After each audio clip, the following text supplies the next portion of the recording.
Hello friends, आज मैं आपके लिए कहानी लाई हूँ अनचाहा रिश्ता। घर में बिल्कुल शांति छाई हुई थी।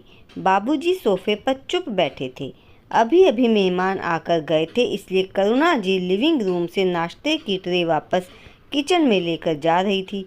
वह भी चुप थी, जैसे किसी उधेड़-बुन में हो। नन्ही रिनी कमरे के दरवाजे से लगी चुपचाप सबको देख रही थी।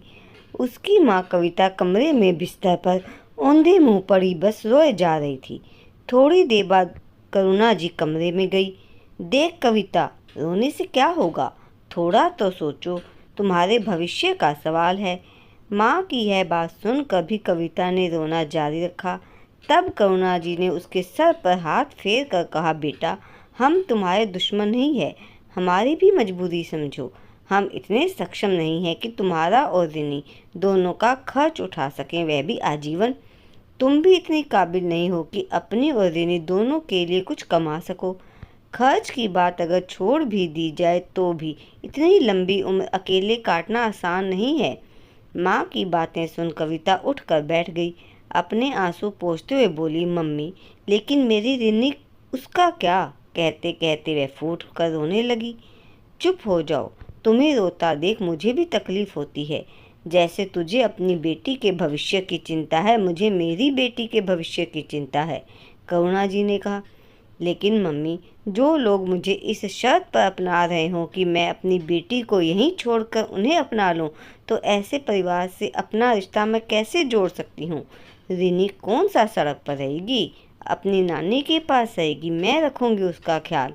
क्या तुम्हें मुझ पर भरोसा नहीं है? करुणा जी ने कहा।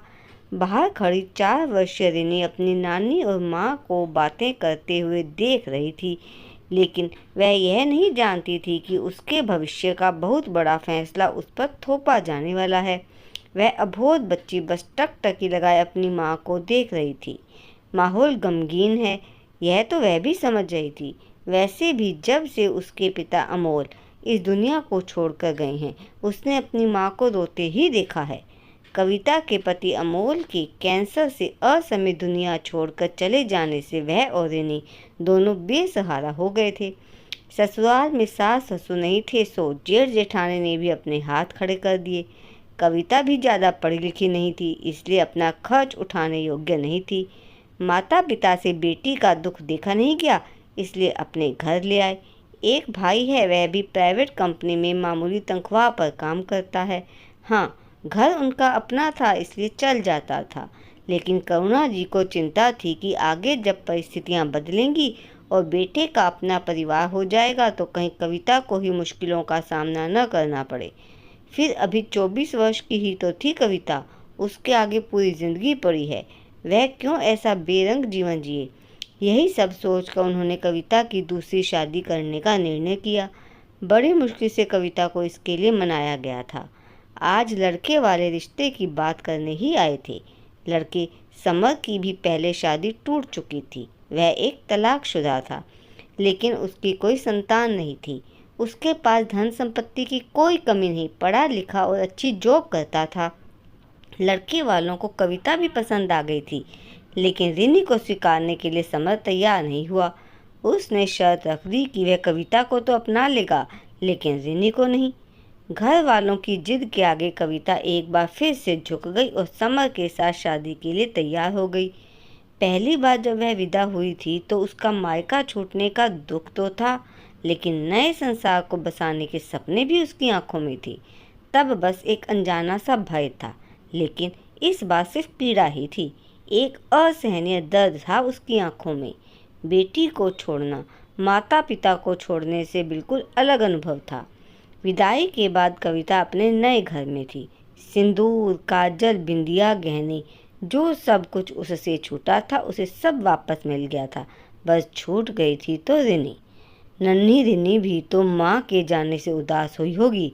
पता नहीं कैसा लगता होगा उसे। यही सब कविता के मन में उथल पुथल सी थी। तभी समर कमरे में पहुँचता है। कविता ने जल्दी जल्दी अपने आंसू पोंछे। अभी तक रो रही हो? समर ने उसे देखकर पूछा। बस ऐसे ही, कविता ने नकली मुस्कान दिखाते हुए कहा। घर वालों की याद आ रही है? समर के पूछने पर कविता चुप रही। ओ, बेटी की याद आ रही है। यह सुनकर कविता की आंखों में आंसू आ गए। फ़ोन कर लो, समर ने हिचकते हुए कहा। इस वक्त क्या पता वह सो गई हो, कविता ने कहा। तो क्या हुआ, मम्मी से ही हालचाल पूछ लो, बच्ची अभी छोटी है, पहली बार अलग हुई है तो। कहते हुए समर चुप हो गया। ठीक है कहकर कविता ने मोबाइल उठाया और कॉल लगाने से पहले सोचने लगी कि जब बच्ची की इतनी ही परवाह है और इतनी समझ है तो फिर ऐसी शर्त क्यों रखी। तो दोस्तों, समर और कविता की ज़िंदगी आगे क्या नया मोड़ लेगी, जानने के लिए अगला भाग जरूर देखिएगा। धन्यवाद।